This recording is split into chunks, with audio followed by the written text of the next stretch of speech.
पाठशाला में आप दुनिया के सबसे बड़े मंदिर का चैप्टर खोलने। आज आपको उस मंदिर की तस्वीरें दिखाऊंगा जो अयोध्या के राम मंदिर से भी बड़ा होगा। दुनिया भर में कृष्ण भक्ति से जुड़ने वाली संस्था है इस्कॉन। आपने सुना होगा ना, इस्कॉन के टेंपल में जा रहे हैं। पश्चिम बंगाल के नदिया जिले के मायापुर में दुनिया का सबसे बड़ा वैदिक मंदिर का निर्माण इस्कॉन करवा रहा है। करीब 28 लाख वर्ग मीटर में फैला यह मंदिर परिसर दुनिया का सबसे बड़ा मंदिर है। इसकी तस्वीरें आप देखिए, इसके एक एक डिटेल आपको बताऊंगा, लेकिन इतना बड़ा मंदिर, वैदिक मंदिर दुनिया में नहीं है। और इसकी तस्वीरें आप देखते जाएंगे तो हैरान रह जाएंगे।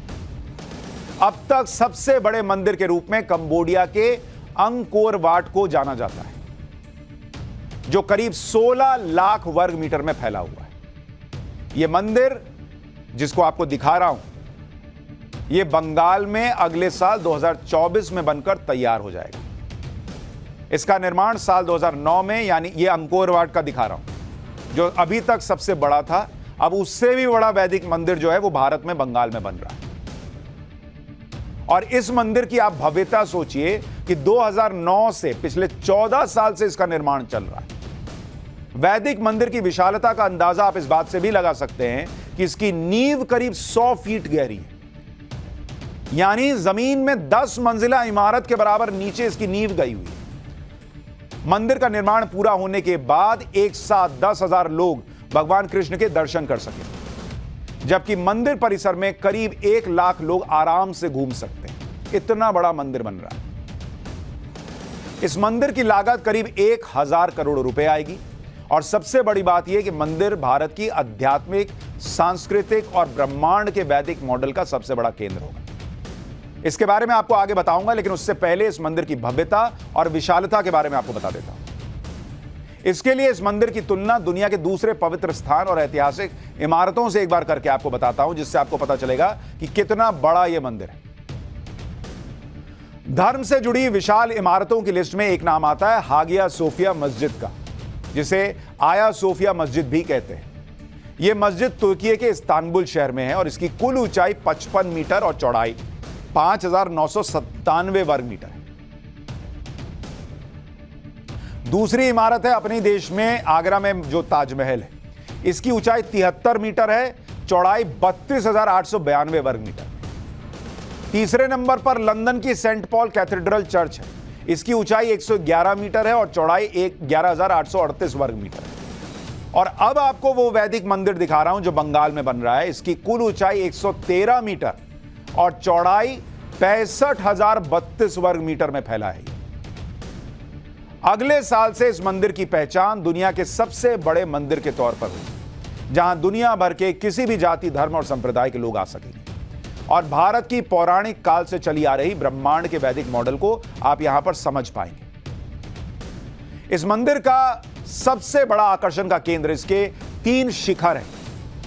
इसलिए पहले आपको इन विशाल शिखर के बारे में बता देता हूं। जो बीच में आप हिस्सा देख रहे हैं, यह मुख्य शिखर है, वैदिक ब्रह्मांडीय झूमर। इसके बारे में आपको आगे बताऊंगा। दूसरा शिखर जो देख रहे हैं वो वेस्ट विंग है, भगवान विष्णु के अवतार भगवान नरसिंह देव का मंदिर। और तीसरा शिखर ईस्ट विंग के नीचे वैदिक तारामंडल बनाया जाएगा। जिस तरह आप स्पेस के बारे में जानने के लिए प्लेनेटेरियम में जाते हैं, ग्रह नक्षत्र दिखते हैं, ठीक उसी तरह आप वैदिक प्लेनेटेरियम में सनातन धर्म के बारे में जान पाएंगे। सभी लोक के वर्चुअल दर्शन कर सकें, उसके बारे में समझ सकें। और इन शिखरों पर आप देखिएगा सोने की परत चढ़ाई गई। 350 फीट ऊंचे इस मंदिर के शिखर तक पहुंचने के लिए 14 लिफ्ट लगाई गई हैं। 14 लिफ्ट। सोचिए कितना बड़ा मंदिर है ये। पहले आपको वैदिक झूमर का एक एनिमेशन वीडियो दिखाता हूं, जिसमें इस सृष्टि के निर्माण को लेकर बहुत सारी जानकारी दी जाएगी। यहां आकर ये समझ सकेंगे कि ये दुनिया किसने, कब और क्यों बनाई, दुनिया बनाने के पीछे का उद्देश्य क्या है। ये एनिमेशन वीडियो है जो वहां लोगों को दिखाया जाएगा। इस बात को वैदिक झूमर में दर्शाया जाएगा, इसलिए इस मंदिर को दुनिया का वैदिक मंदिर कहा जा रहा है। आमतौर पर यह बताया जाता है कि करोड़ों अरबों साल पहले खगोलीय घटना से ब्रह्मांड और पृथ्वी जैसे दूसरे ग्रहों की उत्पत्ति हुई, लेकिन सनातन धर्म और शास्त्रों के अनुसार इसके पीछे पूरा विज्ञान है, जिसके बारे में बहुत पहले वेदों में लिखा जा चुका है। लेकिन मॉडर्न युग के चक्कर में इस ज्ञान से दूरी बढ़ती चली गई, इसलिए आज इस बात को भी आपको समझना चाहिए। ऋग्वेद में एक श्लोक है, सप्त दिशो नाना सूर्या देवा आदित्या ये सप्त, यानी इसमें कहा गया है कि सप्त दिशो नाना सूर्या, यानी सूर्य अनेक है। यहां सप्त दिशो का मतलब है 7 सौर मंडल, लेकिन विज्ञान ने अभी तक एक ही सौर मंडल को ठीक से खोजा है और दूसरे सौर मंडल की खोज चल रही है, जबकि ऋग्वेद में 7 सौर मंडल का भी जिक्र है और कई और सूर्य है इसका भी जिक्र है। एक और श्लोक आपको ऋग्वेद से लिया गया, वो दिखाता हूं। शकमयम धूमम अराध अपश्यम विषुवता पर इनावरेण, यानी सूर्य के चारों और तरफ और दूर दूर तक शक्तिशाली गैस फैली हुई है। यहां गैस के लिए धूम शब्द का प्रयोग किया गया। सूर्य के चारों तरफ गैस है, इसकी पुष्टि सही तरह से 19वीं सदी में हो पाई थी, जबकि ऋग्वेद में यह कब का लिखा हुआ है। अथर्ववेद में कहा गया था कि सूर्य का प्रकाश दिखाई देने वाले और ना दिखाई देने वाले सभी प्रकार के प्रदूषित जीवाणुओं और रोगाणुओं को नष्ट करने की क्षमता रखता है। यह अथर्ववेद में लिखा है।